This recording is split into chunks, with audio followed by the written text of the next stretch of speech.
pinaghahandaan na ng MMDA ang matinding traffic sa Lunes dahil sa ikakasang National Rally for Peace ng Iglesia ni Cristo sa Quirino Grandstand. Nasa 1 milyong membro ng INC ang inaasahang dadalo sa pagtitipon, kaya kansilado na ang pasok sa Maynila at sa Pasay. Nakatutok si Joseph Moro. Nasa 1 milyong mga miyembro ng Iglesia ni Cristo o INC ang inaasahang dadalo sa National Rally for Peace sa Lunes, January 13 sa Quirino Grandstand sa Maynila. Ang rally ikinasa ng grupo kasunod ng kanilang pahayag noong Disyembre na suportado nila ang posisyon ni Pangulong Bongbong Marcos na hindi sang-ayon sa impeachment complaint laban kay Vice President Sara Duterte.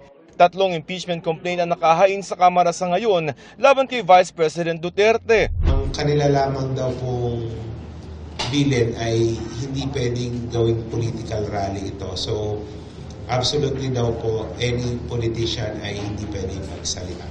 Nakapulong na ng MMDA ang Iglesia ni Cristo na nagsabi raw na darating sa Metro Manila ang kanilang mga miyembro mula sa mga kalapit na probinsya.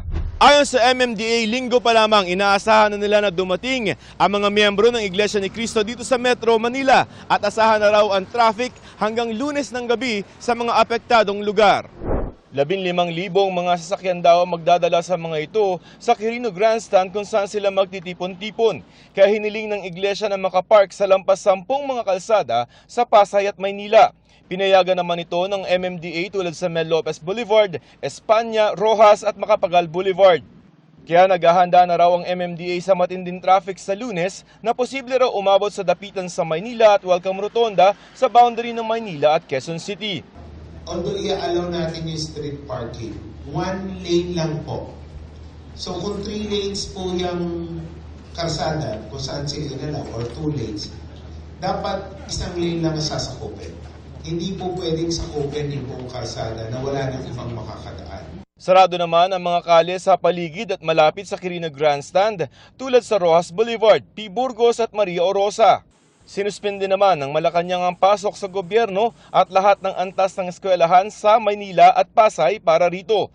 Hindi naman suspendido ang number coding ng MMDA. Yung mga kababayan po natin kung pwede ipagpiliban yung inyong lakad, lalo na po sa may area na Manila, Pasay.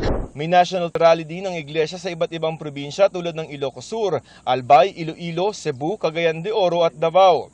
Bukod sa inaasahan traffic dahil sa INC Peace Rally sa Lunes, asahan din daw ang pagsisikip ng trapiko sa Mindanao Avenue dahil simula sa Linggo, January 12 naman isasara ang ilang bahagi ng Mindanao Avenue para sa itinatayong Tandang Soro Station ng Metro Manila Subway.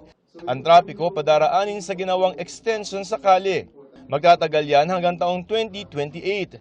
Marso naman ngayong taon inaasang sisimula ng rehabilitasyon ng southbound lane ng EDSA para ayusin ang drainage at asfalto nito.